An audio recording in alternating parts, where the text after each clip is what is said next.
El tema que nos han propuesto, el tema que nos han propuesto es un tema sumamente interesante e importante en estos días, que es la santidad, elemento transformador para la Iglesia y la sociedad. Y el tema es sumamente importante porque hoy día está muy mal entendida qué es la santidad. Y por lo tanto, al ser malentendida, se tiende a dejarla de lado y se subestima. Le he pedido al pastor Ricardo que me ayude a poder ir pasando unas diapositivas que le pasé para ayudar a poder dejar algo escrito y que nos ayude a seguir el tema. Así que nos va a ir acompañando con ellas seguramente. El tema de la santidad, gracias. El tema de la santidad es sumamente importante empezando por muchas razones, pero una razón estadística, matemática, simplemente para tener una idea de qué importancia tiene. Es que en el Antiguo Testamento se menciona la palabra santidad 683 veces y en el Nuevo Testamento 78 veces más.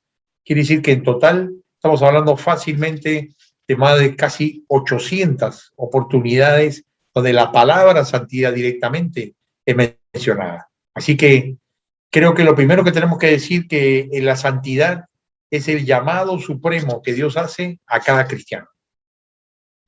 Cuando hablamos de la Escritura en la siguiente diapositiva podemos recordarlo, lo que Pedro dice en el Nuevo Testamento, ¿no?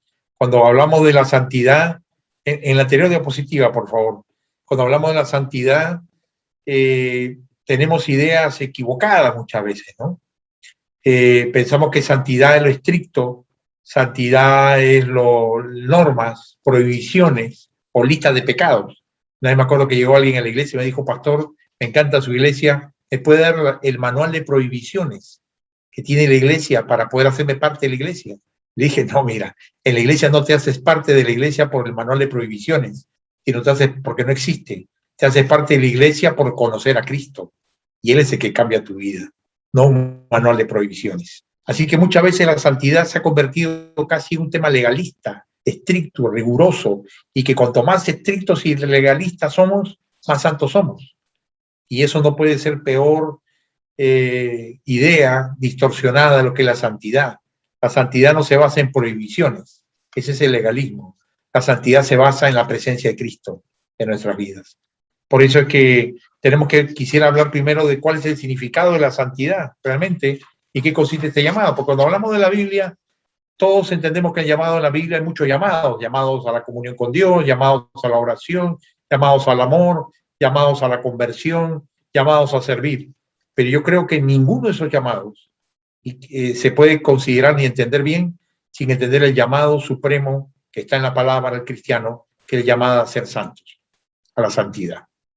Que no tiene que ver tampoco con que huelas a naftalina, ¿no? Ni tenga uno ojos o aureola en la cabeza, ni que caminemos sobre nubes, sino la santidad tiene que ver con una experiencia transformadora, dinámica y constante en nuestras vidas. Así que permítenos empezar definiendo qué es santidad para que entendamos bien de qué estamos hablando y de qué no estamos hablando. Hay 3 pasajes en Hebreos, en la siguiente diapositiva uno va a ver en Pedro, pero primero dice, sed santos porque yo soy santo. 1 Pedro 1:16, ese es el llamado supremo, ¿no?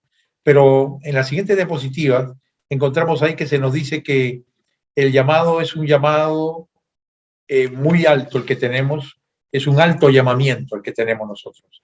Y se menciona en Hebreos 12:19, donde dice, ¿se acuerdan Hebreos 12:19?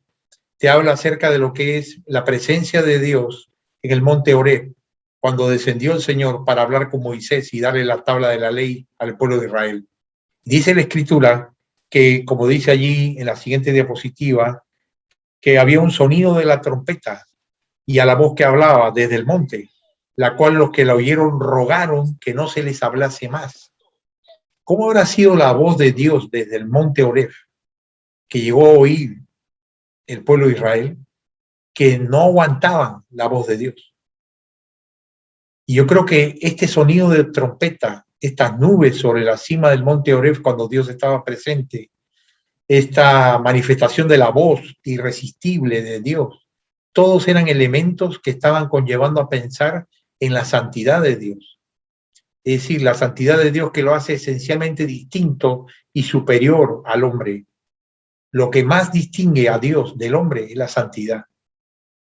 esa santidad que lo hace en su esencia puro, perfecto, justo, acabado en perfección y en hermosura, dice la palabra. Y esa santidad nos cuesta entender a nosotros, porque somos tan pecadores, somos tan imperfectos, somos tan incompletos, somos tan llenos de fisuras y de imperfecciones pequeñas, medianas y grandes, que nos es difícil captar la idea de la perfección absoluta.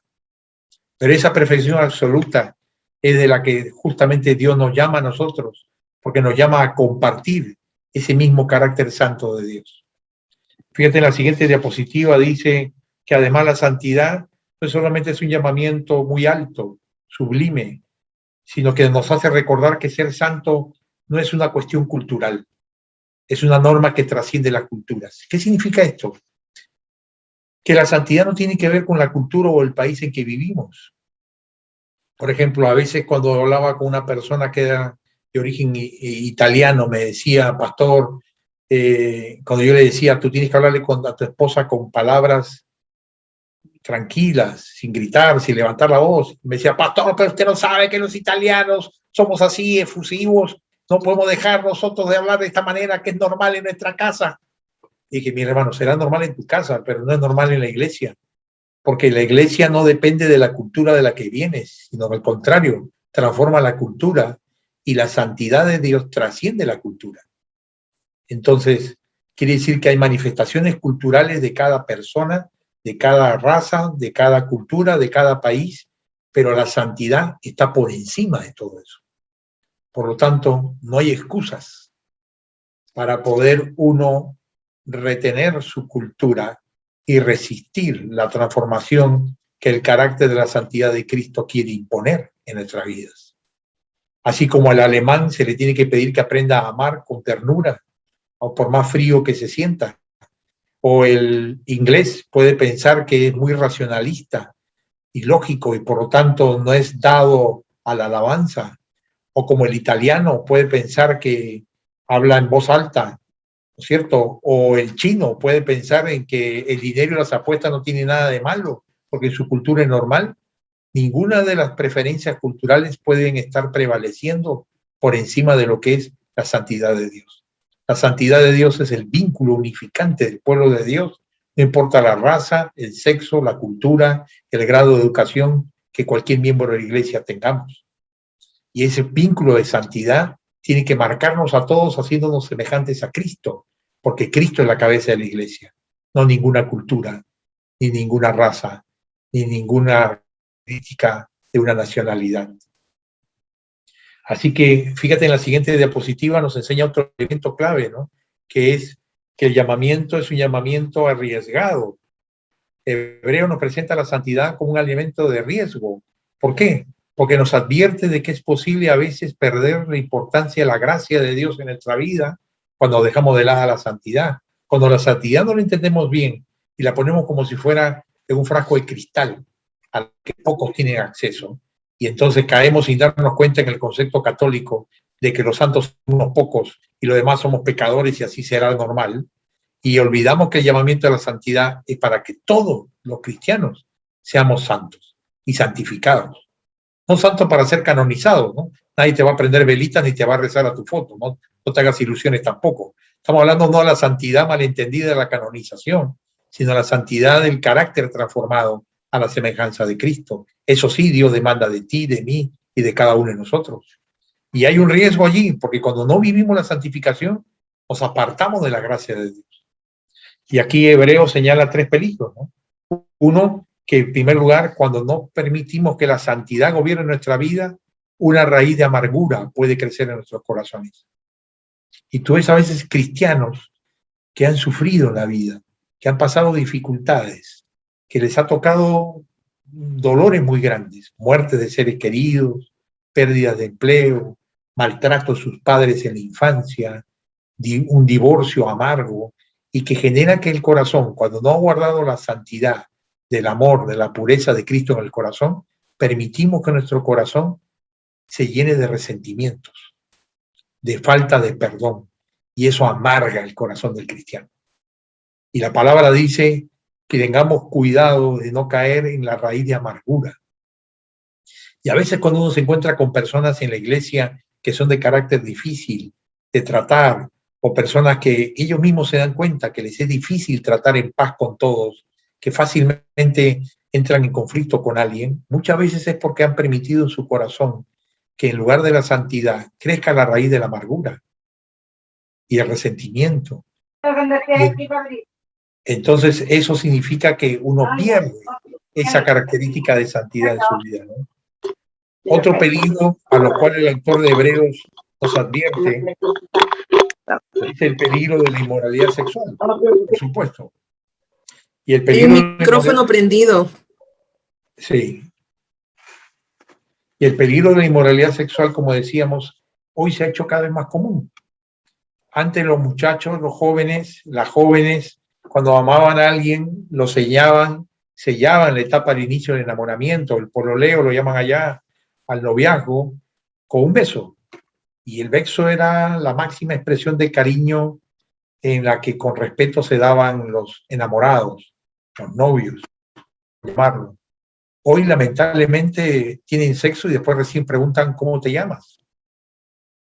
No escuché tu nombre. Porque se ha convertido en el nivel en que los jóvenes hoy día andan en las discotecas, en los bailes. Bueno, ahora no por la pandemia, pero en la vida normal, sin la pandemia, eso va a volver. El tener relaciones sexuales con el primer novio o novia, lamentablemente se ha vuelto parte de la costumbre con el que hoy día la juventud vive en el siglo de hoy. Y si no le enseñamos a nuestros hijos que hay un valor en la santidad del guardarse para el matrimonio, hace que mucha gente, incluso padres cristianos, alienten, permitan y aprueben la práctica sexual de las relaciones premaritales en la juventud, lo cual muchos jóvenes llegan al matrimonio sin haberse guardado en su cuerpo, en su sexualidad, para vivirla, descubrirla e iniciarla en el matrimonio con su cónyuge. Y eso genera una serie de problemas después. En Estados Unidos se hizo una estadística. Estados Unidos es estadística de todo, tú sabes, de lo bueno, lo malo y lo feo, ¿no? Son los expertos en las estadísticas. Y hay empresas enormes, ¿no? Gallup es una de ellas. Y el fundador de paso de Gallup, George Gallup, era un evangélico. Y en esta estadística de Gallup decían de que se había demostrado que la mayoría de las parejas matrimoniales que llegaban con experiencias sexuales antes de haberse casado, la mayoría tenían más conflictos sexuales en su matrimonio y más tendencia a caer en la infidelidad que las parejas que habían llegado al matrimonio sin haber tenido ninguna relación sexual antes. Esas parejas sin ninguna relación sexual antes y llegaban al matrimonio a iniciar vida sexual juntos, tenían mucho más probabilidad de no caer en infidelidad y de no tener conflictos maritales profundos que las otras. Es decir, contradiciendo todo el concepto mundano de que la experiencia sexual previa al matrimonio ayuda a tener mejor matrimonio. Totalmente falso. La realidad nos dice que es lo contrario, como lo dice la palabra de Dios. Y el tercer peligro que habla de la santidad en Hebreos es el materialismo. Es decir, cómo el materialismo, esta sociedad en la que vivimos hoy, que nos hace correr a todos como un conejo tras la zanahoria de una casa nueva, de un departamento nuevo, un auto nuevo, un celular nuevo, este materialismo excesivo estorba e impide que vivamos y busquemos la santidad. Y la gente cree que vale por lo que tiene o por lo que sabe, no por lo que es. Y el valor principal del cristiano está en quién eres, en tu carácter. Porque esta tierra, lo único que te vas a llevar a la eternidad, lo único, ni siquiera lo que tienes puesto te lo vas a llevar. Lo único que te llevas a la eternidad es quién eres, tu carácter. ¿Cuánto has crecido en la santificación del Señor? ¿Cuánto has crecido en el carácter de Cristo, como vamos a ver ahora? Ahora, esto nos hace ver la importancia y la necesidad de la santificación en la iglesia hoy. Pero veamos cuál es el enfoque crítico de la santidad. Es decir, cuando hablamos de santidad, ¿de qué estamos hablando? Cuando hablamos de santidad, ya dijimos, no hablamos de prohibiciones, ni de lista de prohibiciones, ni de legalismo. En el enfoque bíblico, y en particular en la Alianza Cristiana y Misionera, nuestro enfoque es que Cristo es nuestro santificador. Cristo es nuestro santificador. Y esto es muy importante. Es decir, la santidad no es una virtud que yo tengo que imitar. No es un estado espiritual al que tengo que llegar. No es una perfección a la que yo tengo que cumplir. No, esos son conceptos falsos y errados de santidad que impiden que muchos cristianos puedan llegar a vivir, anhelar, buscar y participar más profundo de la santidad de Cristo en nuestras vidas. La santidad realmente no es una virtud que imitar. La santidad es Cristo. Cristo es nuestra santidad. En el bíblico, en particular en el enfoque de nuestro trasfondo de la Alianza Cristiana y Misionera del Evangelio Cuádruple, se nos dice que Cristo es nuestro santificador y nuestra santidad. Es la persona de Cristo morando en nosotros lo que constituye la santidad del cristiano. No es algo ajeno a Cristo, no es ni siquiera la santidad de Cristo, sino es el Cristo mismo con su santidad, quien es llamado el cristiano a experimentar y a vivir como por medio de la unión espiritual con Cristo cada día, a través de la comunión de la palabra y la oración. Y cuando tú entiendes esto, tú entiendes una de las claves de aprendizaje y entendimiento del Nuevo Testamento. Entiendes por qué Jesús dijo, yo soy la vid y vosotros los pámpanos o las ramas, porque sin mí nada podéis hacer, unidos espiritualmente a Cristo, solamente por la palabra, por la oración, por la obediencia, por la fe, por un vínculo personal, por desarrollar una relación consciente de la presencia de Cristo en nuestras vidas. Es que reconociendo la presencia de Él en nosotros, es que su santidad, la de Él, no la mía, porque ni yo ni tú tenemos santidad propia. Nosotros somos pecadores arrepentidos, punto. Vasijas vacías. La santidad la pone Cristo con su persona. No tenemos más santidad que la que es de Cristo en nosotros. Y la que es de Él es gloria suya, mérito suyo, no mío ni tuyo. Por eso que la verdadera santidad te hace más humilde y más consciente de que eres pecador y más consciente de la grandeza de Cristo y más consciente de lo merecedor que somos nosotros de que su santidad se manifieste en nuestra vida imperfecta. Pablo señala esto cuando en Colosenses 1:27 dice este versículo. Dice, a quienes Dios habla a los gentiles, quiso dar a conocer la riqueza de la gloria de este misterio entre los gentiles, que es Cristo en vosotros, la esperanza de gloria. La esencia del concepto de santificación cristiano, bíblico, en la Alianza Cristiana y Misionera, difiere de la posición de los enfoques bautistas o pentecostales, de los cuales estamos tan rodeados, especialmente los pentecostales y carismáticos, que son la mayoría de los cristianos evangélicos en América Latina, según las estadísticas. ¿Por qué difiere? En primer lugar, por razones históricas, porque no olvidemos que la alianza Simpson, Dios le dio una visión de este concepto de la santificación que realmente se constituye en una genialidad teológica, que es evidentemente inspiración del Espíritu Santo, que le permitió captar cómo Cristo y no el Espíritu Santo es la clave de la santificación, como vamos a explicar después. Pero explico por qué esto es tan importante y por qué esto es tan distinto al enfoque pentecostal y carismático al que estamos acostumbrados, o al enfoque católico al que estamos acostumbrados a escuchar. La razón de su diferencia y su particularidad estriba en que no olvidemos que el avivamiento pentecostal de Azusa en Los Ángeles empezó, y con esto empezó recién la iglesia pentecostal en el mundo, en 1905. En 1905, la alianza con Simpson ya estaba en sus años 80. Él había terminado de formular toda su posición teológica del Evangelio de Cristo salva, sana, santifica y viene otra vez. Él había terminado y había escrito ya casi 100 libros de doctrina cuando recién aparece el pentecostalismo. Él ya había desarrollado toda una teología de la santificación y de la llenura del Espíritu Santo, centrados en Cristo, totalmente independiente de los pentecostales. Al punto tal que los pentecostales toman y adoptan algunas enseñanzas de Simpson y algunas otras las distorsionan. Así que la alianza no tiene nada que tomarle prestado del pentecostalismo o del carismatismo para poder hablar, conocer y entender la profundidad de la obra del Espíritu Santo a través de la obra de santificación de Jesucristo. Por razones históricas, como ya dije, Simpson había terminado de desarrollar ya y explicar toda su teología de santificación antes que apareciera recién el pentecostalismo. Y muchos cristianos de la alianza no saben esto. Y entonces están buscando qué iglesia carismática cae al piso, quienes se tiran de espaldas, quienes hablan en lenguas, quienes se caen, o buscando experiencias, ignorando de que en la Escritura y en el enfoque de la alianza tenemos una riqueza profunda que nos falta conocer y entender lo suficiente. Ahora, cuando hablamos nosotros de esta santificación, es algo muy importante que entendamos en la siguiente diapositiva, entender que Jesús es la base de nuestra santificación. El Espíritu Santo es solo el agente divino que la aplica. La santificación, repito, consiste en que Cristo, con su santidad, está presente en mí y Él me transfiere como un proceso de ósmosis espiritual, como una transferencia. Me va pasando sus cualidades de humildad, de rectitud, de pureza, de integridad, de justicia, que yo ni tú tenemos por nuestra naturaleza caída que mora en nosotros.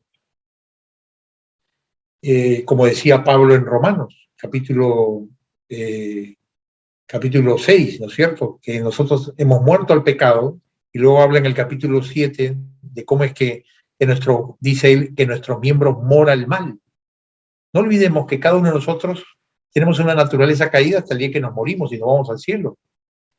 Esa naturaleza caída no desaparece con la conversión, queda latente en nosotros. Y la única manera de vencerte a ti mismo, la Biblia nos dice, no es con tu esfuerzo de voluntad, no es porque entiendes mejor la Biblia, es porque la presencia de Cristo en ti te da el poder del Espíritu Santo que tú ni yo tenemos para vencernos a nosotros mismos. Así que es una victoria espiritual, sobrenatural de Cristo en nosotros, no el esfuerzo y mi voluntad de vencerme a mí mismo, mi egoísmo, mi orgullo o mi envidia, los males que la carne hagan querer prevalecer en nuestro corazón. Así que en esta frase encontramos la clave de entender el enfoque bíblico correcto de la santificación. Cristo es nuestra santificación y el Espíritu Santo es quien aplica esta santificación. Pero si lo mencionamos al revés, la gente que termina haciendo, la gente termina buscando al Espíritu Santo y no a Cristo, por ignorancia de la Escritura. Y cuando comienzan a buscar el Espíritu Santo, terminan buscando cualquier experiencia que les pueda hacer buscar algo sobrenatural, sentir algo sobrenatural, ver algo sobrenatural, y entonces terminan cayendo en cualquier secta, cualquier corriente extremista de este tipo. En cambio, cuando nos damos cuenta que, como dice Pablo aquí, que el propósito de la santificación es que Cristo sea formado en nosotros, entendemos que hay que buscar a Cristo, y lo que es al buscarle es que Él permite que seamos llenos del Espíritu Santo. Él permite que seamos llenos del Espíritu Santo. ¿Quién envió el Espíritu Santo? Cristo. Yo os enviaré otro consolador. Y cuando venga el Espíritu Santo, ¿de quién iba a hablar el Espíritu Santo? ¿De sí mismo? No. Jesús dijo, Él vendrá y hablará de mí. Os hablará a vosotros de mí, es decir, de Cristo. Así que todo este concepto de lo que es la santificación, basado en la neumatología, es decir, en la doctrina del Espíritu, y no la cristología, es una gran distorsión de la doctrina del Nuevo Testamento que ha llevado a tanta gente a buscar experiencias inútiles, infructuosas, que lo dejan vacío, en derrota, buscando misticismos inexistentes y apartándonos de la centralidad de Cristo. Cuando Cristo venció en la cruz y resucitó, lo hizo para que Cristo sea formado en nosotros y el carácter de Cristo sea reflejado en nosotros y a través de nosotros por la obra del Espíritu Santo. Aquí este versículo es interesante porque Pablo dice, hijitos míos, por quienes vuelvo a sufrir dolores de parto, hasta que Cristo sea formado en vosotros. El hasta que ustedes ven allí en el español, en el castellano, en nuestro versículo, en Reina Valera, en el griego es una sola palabra. Es una sola palabra. No es dos palabras como aquí. Hasta que en el español viene a ser una frase conjuntiva, es decir, una frase que une. En este caso, el hasta que, en el griego, es la palabra katargeo. Y esta palabra significa que hay un proceso que tiene una meta. Un proceso, pero no solo un proceso, sino que es un proceso que lleva a una meta. Ese es en el griego. Y aquí, ¿cuál sería el proceso? Sufrir dolores. Es el proceso por el que Dios nos lleva a la meta. ¿Cuál es la meta? Que Cristo sea formado en nosotros. Cristo formado en nosotros significa un carácter que refleja a Cristo con su santidad, con su amor, con su pureza, que vienen de Él a nuestras vidas.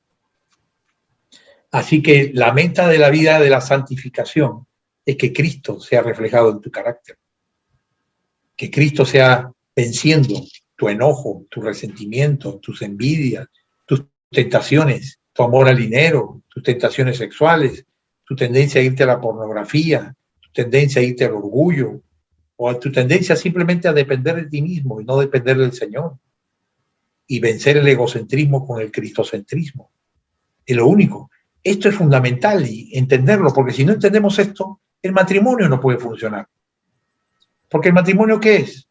El problema y la crisis del matrimonio de siempre. Dos caracteres que chocan entre sí. ¿Por qué? Porque no está el carácter de Cristo formado en ellos suficientemente. Y el esposo tiene suficiente carácter santificado con Cristo para amar a la esposa, ni la esposa tiene un carácter suficientemente santificado con Cristo para amar y sobrellevar la locura, los errores del esposo.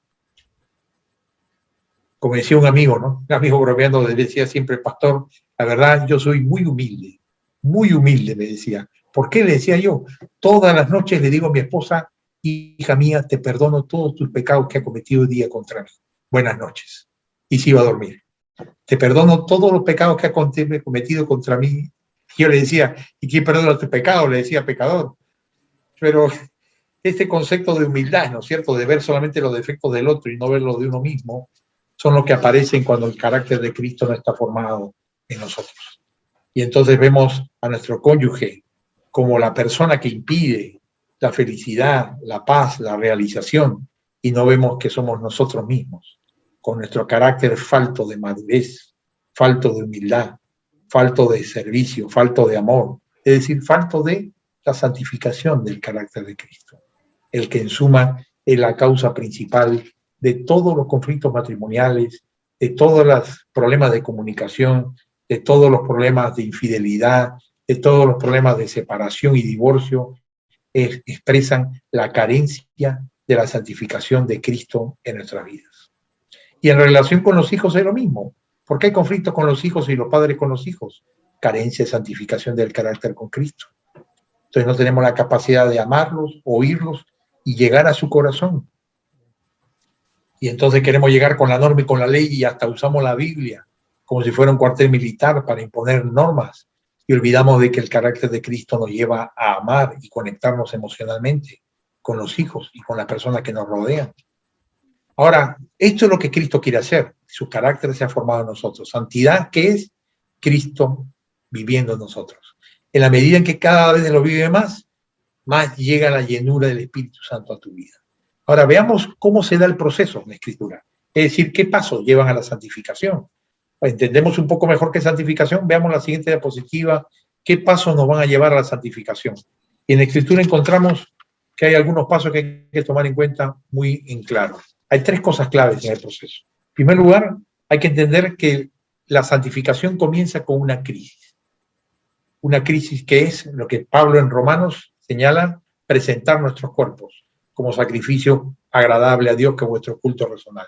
Esta presentación de vuestros cuerpos en sacrificio vivo es lo que llamamos nosotros la consagración. Traigo mi vida, y mi vida toda, mi tiempo, lo que soy, lo que pienso, lo que siento y lo que deseo, lo que tengo y lo que pienso, está representada por esta envoltura física que es el cuerpo mortal en el que habitamos por ahora. Y cuando dice presentar vuestros cuerpos, no está diciendo entregar tu cuerpo y tu mente por otro lado, el dinero por otro lado y el tiempo por otro lado. No, en el cuerpo estamos entregando, se supone, todo lo que contiene el cuerpo. Es decir, tu vida entera. Esta es una crisis. En la palabra claramente se señala que el llegar a la salvación es por medio de la crisis de la fe. Porque por medio de la crisis de la fe reconozco que yo no me puedo salvar ni perdonar a mí mismo para tener vida eterna, y en crisis, en humillación, reconozco que solo Cristo me puede salvar. Esa es la crisis de la fe para salvación. Pero hay otra crisis en la vida que muchas veces no enfatizamos y enseñamos y entendemos lo suficiente. La crisis de la consagración para la santificación de nuestra vida. Si no hay crisis de consagración, no hay proceso de santificación. Porque la crisis es el primer paso, como nos muestra aquí Romanos. ¿Por qué es el primer paso? Porque es el momento en el cual el cristiano se da cuenta que quiere ser cristiano, trata de ser cristiano, pero no puede ser cristiano, porque su naturaleza pecaminosa le gana. Es lo que decía Pablo, ¿no? Lo malo que no quiero hacer, esto hago. Y lo bueno que quiero hacer, esto no hago. Hallo que el mal está en mí. Romanos 7 le escribió un Pablo hablando de su experiencia como cristiano, no como inconverso, y recordando lo que era esta etapa de crisis previa a la consagración de la vida en Cristo. Romanos 7, bien entendido, es el proceso que todo cristiano carnal vivimos en un momento en el cual nos damos cuenta que no queremos seguir siendo cristianos carnales y tenemos que darnos cuenta que para vivir en una dimensión espiritual de santificación con Cristo no estamos aptos para hacerlo solos. Y por lo tanto nos arrodillamos, nos humillamos y nos entregamos al Señor como cristianos nuevamente para que el Espíritu Santo llene nuestra vida y nos equipe para vivir con la santidad de Cristo. Esa es la crisis de la consagración. Y empieza con una crisis inicial en nuestra vida cristiana, que en algún momento tienes que tenerla, en que entregas tu vida al Señor, le dices, yo no puedo ser santo como tú quieres que yo sea santo, si tú no haces algo en mí, porque yo solo no lo puedo hacer. Y entonces el Señor se acerca a tu vida y te santifica. La santidad tiene dos lados. El lado humano, que es la consagración. Yo no puedo, hazlo tú, Señor. Y el lado divino, que responde a esa actitud de consagración, santificándote a ti. Esa santificación de Dios es la que Dios te otorga la presencia de Cristo, para que Cristo, que ya mora en ti, pueda gobernar las áreas de tu vida que aún no la has dejado que te gobierne. Es la diferencia que algunos llaman en la enseñanza de santificación entre la presencia de Cristo y la presidencia de Cristo en tu vida. Todo cristiano convertido tiene a Cristo en su corazón. Pablo dice que si el Espíritu de Dios no mora en ti, no eres de Dios. Si no está Cristo en tu corazón, es que ni convertido eres. Pero no basta ser convertido y tener a Cristo con su presencia. La Biblia nos enseña esto, la necesidad de la crisis, para que siendo ya cristiano, viva no solo de la presencia de Cristo, sino que Cristo tenga la presidencia, el gobierno, que es más que la presencia de Cristo en tu vida, gobernando todos tus pensamientos, sentimientos y voluntad. Y hay cristianos que nunca en su vida cristiana viven, crecen y mueren y van a la presencia de Dios sin haber antes entrado nunca en la dimensión de la crisis de la santificación y por lo tanto pasan una vida cristiana, espiritual, a nivel de los zócalos, pero no llegan a crecer en la plenitud del Espíritu Santo porque no han entrado en la dimensión de la entrega, el renunciamiento, para pasar de la sola presencia de Cristo a la presidencia gloriosa de Cristo. Cuando ocurre esto, entonces, eso es lo que mismo que dice Timoteo. Por ejemplo, en Timoteo, ¿te acuerdas cuando habla Pablo de otro ejemplo? Si es que ayuda, ojalá que no confunda. Es cuando Pablo, ¿te acuerdas? Habla de que somos vasos. En la casa de Dios hay muchos vasos y que Dios quiere que, dice, que si te limpias a ti mismo serás vaso santificado. ¿Te acuerdas? Ese pasaje en Timoteo. Bueno, el limpiar es la tarea nuestra, quitar todos los pecados conocidos. Pero cuando lo haces, no quedas santo, porque tu limpieza es incompleta e imperfecta. Esa es la consagración nada más. Señor, no quiero este pecado, lo dejo, renuncio. Pero tiene que venir la segunda parte, que es la presidencia. Dice que el que se limpia será vaso útil para honra, santificado por el Señor.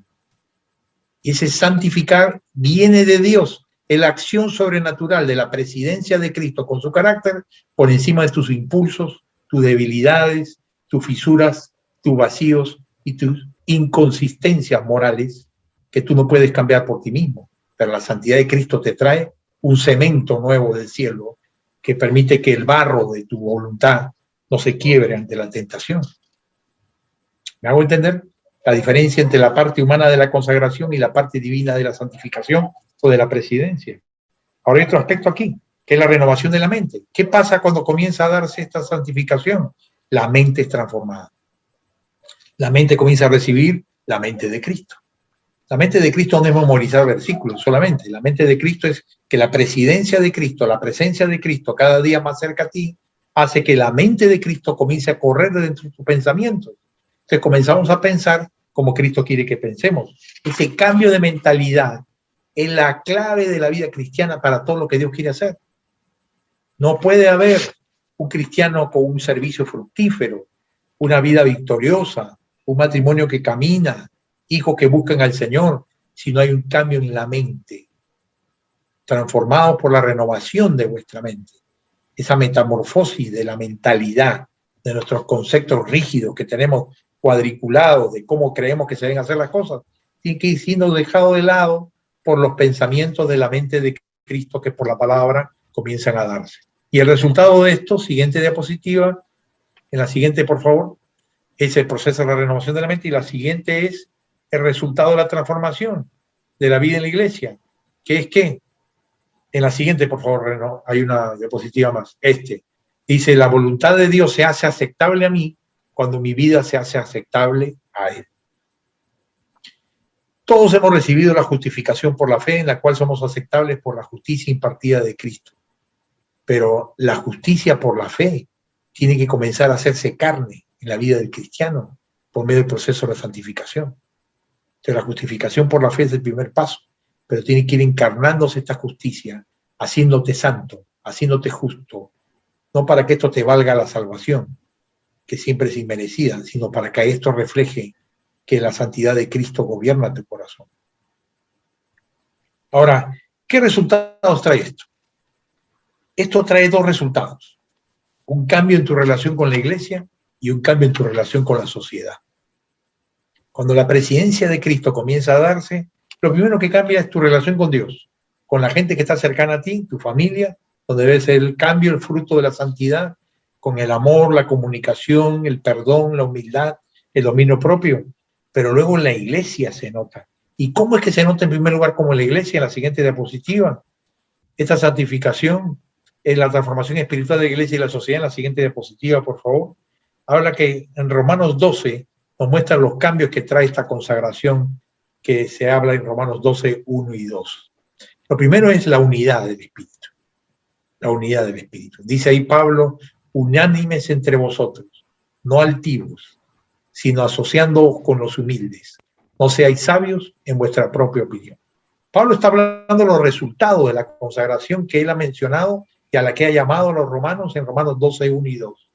Y él dice que una de las consecuencias es que vivimos en unanimidad, es decir, en unión, en compañía, no en peleas, discusiones, ni partidismo, ni facciones, ni celos, ni envidias, ni chismes entre nosotros, ni en unidad. Y esta unidad del Espíritu que habla Pablo como fruto de la santificación, contrasta con lo que la Biblia llama el espíritu de Absalón. ¿Cuál es el espíritu de Absalón? Uno lo encuentra allí en 1 Samuel 15, en 1 Samuel 17, cuando uno encuentra entonces este Absalón, el hijo de David, que quiere tener pretensiones de querer copar el liderazgo de David y sacarlo del poder, y tal punto le hace un golpe de estado y lo intenta matar, y al final muere, como muchos conocerán y recordarán la historia de Absalón. Pero ese espíritu de Absalón siempre está rondando el corazón humano. Es decir, ¿por qué este pastor o este líder tiene que tener la razón? Yo también tengo la razón. Y por lo tanto, armo mi grupo y comienzo a batallar con el que cree que tiene la razón, porque simplemente me da la gana de decir que yo también tengo la razón. Y si yo hablo y él opina, yo también tengo mis opiniones, porque él tiene siempre la razón, no tengo por qué hacerle caso. Y sale toda la autoridad típica del latinoamericano, que en nuestra historia vemos constantemente, ¿no? Las guerras civiles, los golpes de Estado, los partidismos, los asesinatos, todas estas cosas son parte de esta actitud que tiene el corazón latino de no sujetarse a la autoridad, que se ven tantas cosas. Bueno, lo primero que hace el Espíritu Santo es santidad y que nos enseña milagrosamente a respetar la autoridad. Y eso tiene que ser algo sobrenatural. Como yo digo siempre, ¿quieres conocer cuán espiritual es una persona de la iglesia? La hermanita que ora todos los días, el líder que habla lindo de la Biblia. ¿Quieres saber cuán espiritual es cada persona? Usa una sola palabra para probar como termómetro espiritual su verdadera y auténtica santidad. Y usa la palabra no. Dile no a algo que está proponiendo y vas a ver su reacción. Yo he visto con un solo no, es como una radiografía espiritual instantánea, es como una tomografía del alma, es como un escáner del corazón. El no revela el corazón. Con el sí estamos de acuerdo todos, y todos somos felices, qué lindo es el pastor, este líder es sabio cuando me dicen sí a todo. Cuando te dicen no, ¿cómo reaccionas? Y yo he visto de pronto ovejitas blancas del prado de Dios saltando felices, alabando a Dios en el verde pasto, hasta que se le dijo no. Y de pronto la ovejita blanca del verde pasto de Dios se vuelve una serpiente que echa veneno por la boca y quiere matar a todos. ¿No ha visto transformaciones así? Yo he visto muchas.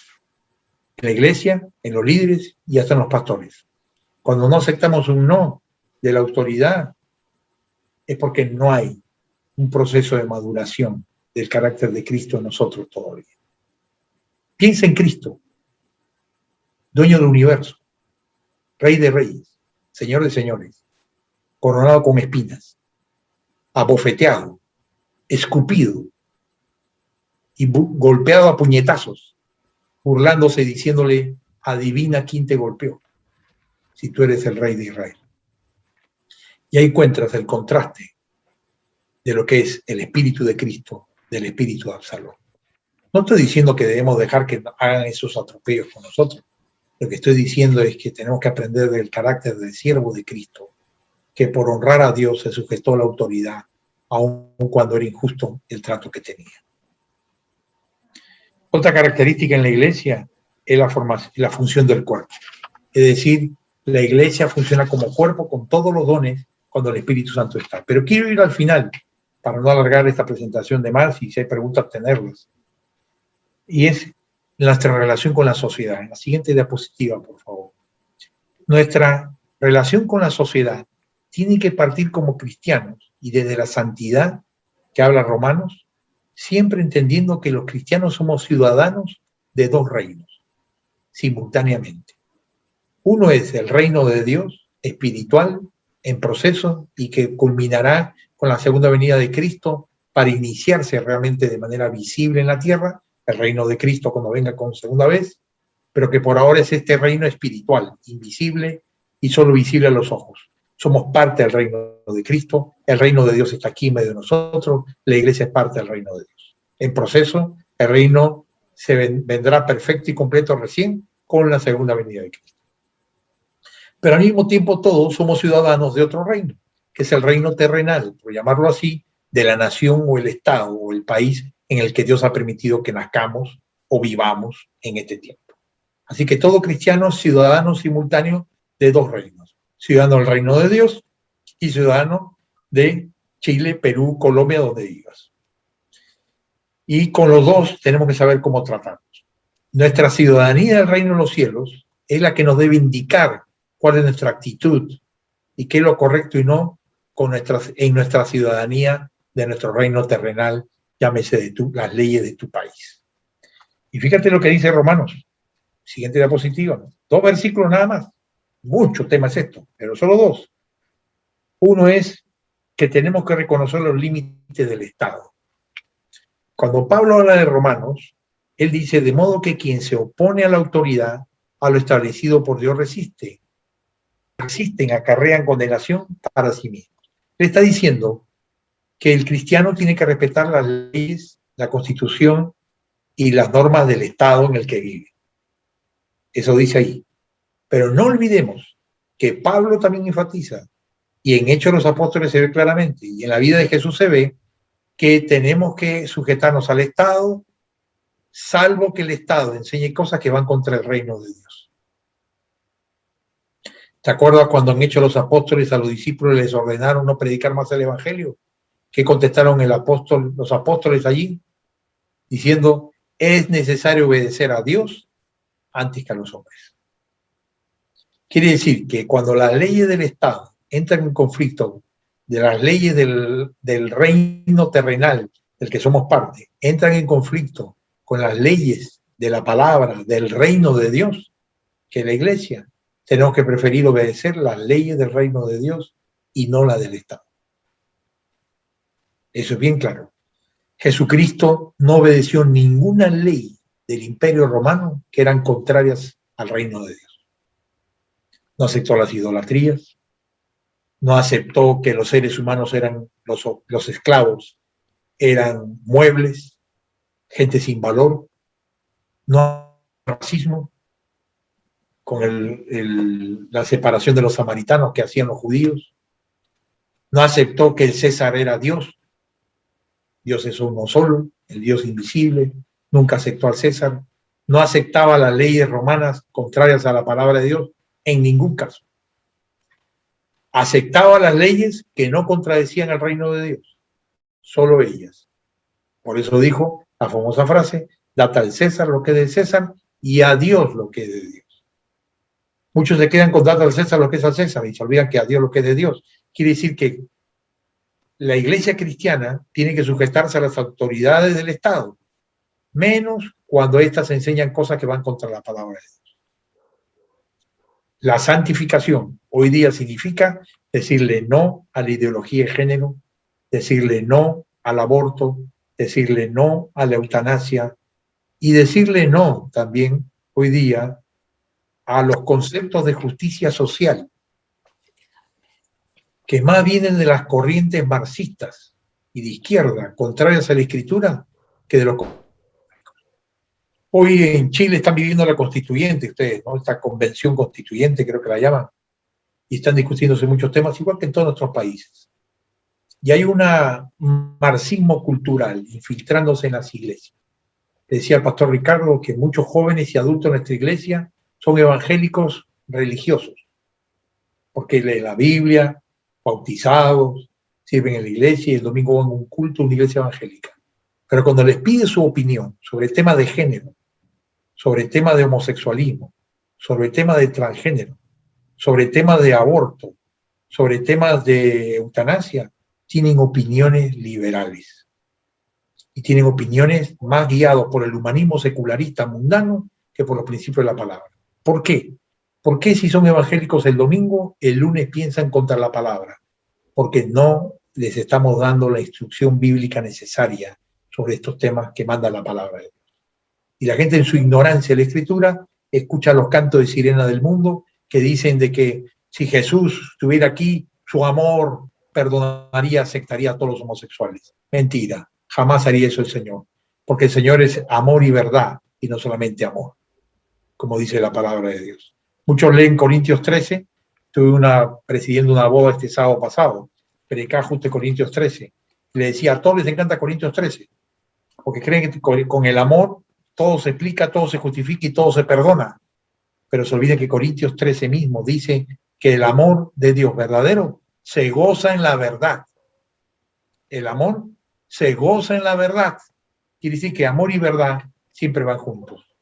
Por eso que el amor de Dios dice sí y el amor de Dios dice no también a muchas cosas en la ética cristiana.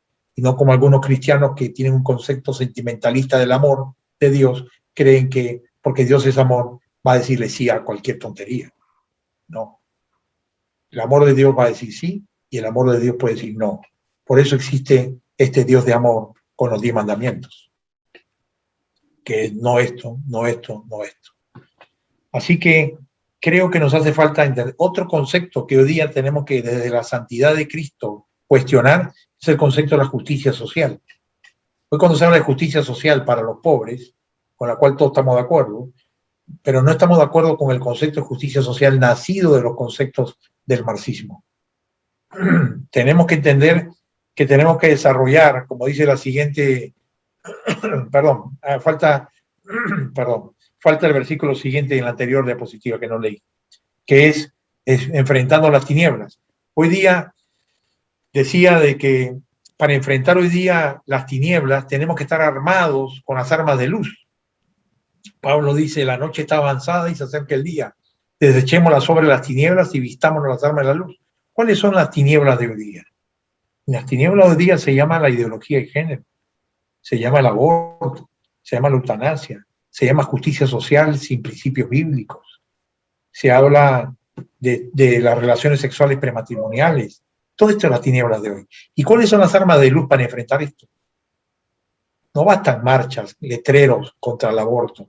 Tenemos que dar las respuestas de la palabra de Dios, los argumentos bíblicos y con argumentos racionales que lo expliquen el por qué estos estilos de vida y estas conductas no solo son contrarias a la palabra de Dios, sino contrarias al ser humano. Es decir, denigran al hombre y a la mujer. deshumanizan al hombre y a la mujer. Hoy en día hay hasta cumpleaños de los perros en los parques, ¿se ha dado cuenta? Se celebran cumpleaños de los animales, de la mascota, del gato, del perro, pasa en todos los países del mundo, ¿cierto? Se ha humanizado los animales y a la par animalizado a los humanos. Cada vez los animales se parecen más a los humanos y cada vez los humanos se parecen más a los animales. Qué triste realidad.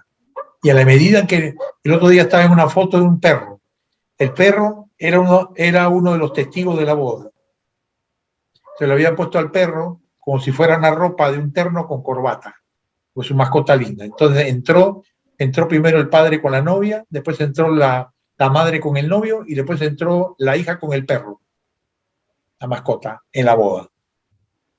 Bueno, todo el mundo dice que lindo, qué bonita la foto, el perro se le veía simpático, se le veía lindo y todo. Pero yo veo en estas cosas los signos de esta humanización de los animales y esta animalización de los humanos. Y se va dando junto, de manera imperceptible, de manera tal que la cínica afirmación del filósofo británico que dijo que cada vez que conocía más y más al ser humano, más amaba a su perro, nos hacen ver cómo es que esta coyuntura de la debacle del ser humano, de sus valores, de su dignidad y su animalización, va a la par con la exaltación de los animales, casi a niveles humanos, trastocando toda la función y la pirámide de creación que Dios ha establecido. Estamos en tiempos de peligro. La santificación no es un asunto solo del alma, sino toca a la iglesia, la familia, la sociedad y la política. Y como cristianos y como iglesia, tenemos que cuidar que la iglesia no debe entrar en política, pero los principios bíblicos sí deben tocar todos los temas que tocan la política. Porque el cristiano no es para vivir escondido en un convento evangélico, sino para salir y ser luz y sal del mundo. Y la santificación significa salir con armas de la luz, a enfrentar todas las mentiras que se están diciendo con estos conceptos que parecen cristianos y no lo son. Y ahora sí, la última diapositiva. ¿Qué necesitamos para la santificación práctica hoy día? Capacitar a los cristianos en la cosmovisión bíblica para influenciar en la política, en lo social y en lo económico. Yo soy un convencido, hermanos, que el cristiano no debe ser ni de derecha ni de izquierda. El cristiano debe ser del reino de Dios. Y desde el reino de Dios, como lo hizo Cristo, no casarse, no venderse, no ligarse ni a la izquierda ni a la derecha, sino a los valores del reino de Dios. Y desde ellos cuestionar todo lo falso de la izquierda y todo lo falso de la derecha, todo lo falso del neoliberalismo que se hace pasar como cristiano, deshumanizando al hombre y convirtiéndole en una tuerca de consumo, y también cuestionando la izquierda, que con su falta de respeto a la propiedad privada, al ser humano, deshumaniza y convierte al hombre y a la mujer en un animal, simplemente en un objeto social y no en imagen de Dios. En estos días, como cristianos, tenemos enormes desafíos. Y como iglesia, lo felicito, tratar un tema así, porque en estos días necesitamos tener luces para tener armas de luz. Tenemos que volver a Cristo, a vivir una santificación profunda, en primer lugar. La iglesia necesitamos volver a Cristo. Esta pandemia enfrió la iglesia, durmió la iglesia, y todavía hay muchos cristianos fríos y distanciados que en su casa ni al culto online se conectan. Y lo que se conectan lo hacen mientras miran el Facebook en su casa o juegan con el perro y tienen el culto y la prédica de la iglesia como música de fondo, simplemente para ver cuando en el Facebook no hay algo interesante. Es decir, la gente se distrae muy fácil. Y la iglesia necesita volver a consagrarse a Cristo. La iglesia necesita volver al culto presencial. La iglesia necesita volver a la santidad. La iglesia necesitamos crecer en la santidad, pasando de la presencia a la presidencia de Cristo. Y desde allí influenciar en el mundo en todos estos temas que están atacando a la iglesia, atacando a nuestros hijos, atacando a nuestros nietos. ¿En qué vida y mundo van a vivir tus hijos y tus nietos? Si la iglesia no levanta la voz en estos días y enseñamos en la iglesia y en las casas cómo ser cristianos en medio de tantas barbaridades y mentiras que hoy se están diciendo como si fueran la verdad, como si fueran la tolerancia y como si fueran el amor, falsamente. La santidad de la iglesia es la esencia de la iglesia. necesitamos volver a ella. ¿Qué le parece si oramos? Pedimos al Señor que nos ayude a nivel personal, en primer lugar, a acercarnos a su santidad, porque cada uno de aquí, nosotros necesitamos la santificación de la vida de Cristo. Pidámosle al Señor primero que obre en nuestras vidas y luego conversemos si es que hay tiempo de este tema. Permítanos orar en primer lugar. Señor bendito, gracias porque Cristo vino no solo a salvarnos de la condenación, sino a darnos victoria frente a nuestra naturaleza caída y pecaminosa, para darnos santidad con la presencia de Cristo. Perdónanos porque hemos querido vivir la santidad como algo externo y no como algo interno y vivencial. Permite, Señor Jesús, decirte, no podemos vivir tu santidad sin tu presencia en nuestras vidas gobernándonos. Perdona nuestros pecados, perdona nuestras ofensas. Perdónanos, Señor, por vivir la santidad pretendiendo hacerla con nuestras propias fuerzas. Y permite que Cristo cada día, unidos a Él, dependientes, Él manifieste su carácter santo a través de nosotros y en nosotros. Bendícenos y ayúdanos a hacer luz y sal en este mundo. Te lo pedimos en el nombre de Jesús. Amén. Amén. Que Dios nos bendiga.